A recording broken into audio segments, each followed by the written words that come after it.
Pero anong napag-usapan nyo na? Ha? Anong napag-usap birthday mo? Wala pa siyang gift? Wala. Nothing at all. Just we'll see. Baka may mga surprises ako from everybody. What would you say na you're happy now? Yeah, happy naman ako. With him? Regalo ba yung shirt? Okay?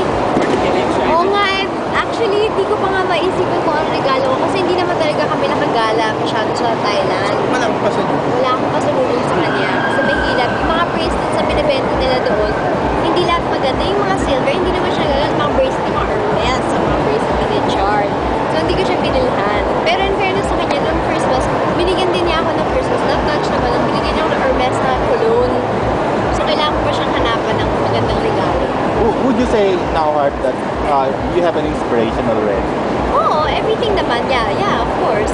Pero hindi naman siya yung ayaw ko siyang gawing center of, di ba yun yung promise ko sa sarili ko dati na I don't want it to be center of the world kasi napapabayaan ko mga ibang bagay sa buhay ko, like my work and everything. So, it's just part of something that inspires me but won't really mess me up. Anong difference ng relasyon na noon tsaka ngayon? Mga bata kayo? Kasi bata pa talaga kami. I was very spoiled ako, very bratty. Siya, ever since mabait naman eh. Kaya, same lang, pero mas no pressure, which is good with my career. Kagabi, sumalo ako sa dating. Ang saya-saya ng mga tao. 2 days na kayong talagang tinatalo niyo yung mga tapat niya na dati kasi malakas yung katapatan. Ngayon, tinatalo niyo. Mas mas nakakakilig daw kasi yung tuwas. Mas maganda yung blending yun.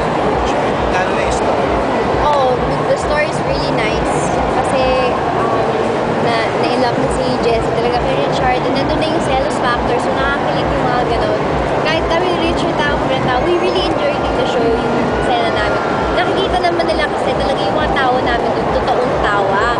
So, yun. So, I guess naman ng mga fans of Full House and the ones that expected it not to do good kasi remake siya, nagugustuhan na nila na hindi na nila kinukompare sa original kasi may sarili na siyang identity. So, yung mga kusuhan nyo doon, minsan Totoo na yun. Ad-lib na yun. Ad-lib na halos lahat.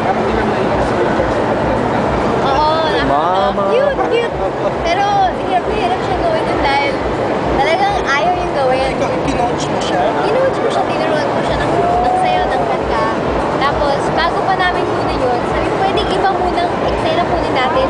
Bubuela lang ulit ako, so hindi namin nakunan. Nung hapon na doon namin kinunan, dahil hiyang-hiya siya. Pero nakakatawa. Abangan niyo pa yung mga ibang versions niya. Anyway, last question, going back to music. Very obvious na sobra yung iwala nila. Billboards, everything, malaking event, talagang ginagastosan. So, talagang sobrang happy family, mga management. Sa, kitang-kita yung importansya. Oo, talagang inaalagaan nila ako. And that's why I liked them from the beginning. Because they seem like they're the family that will take care of you. At hindi lang ako binigyan ng Hermes, binigyan din lang ng happiness and Cooties Venus. So, I mean, it's nice. Lakbanas, kay Ian, gusto mo matanong ng Ha? Walang sakit sa ulo siguro. Yun lang because I really material things will only make you happy for a while. Thank you very much. Our friends in the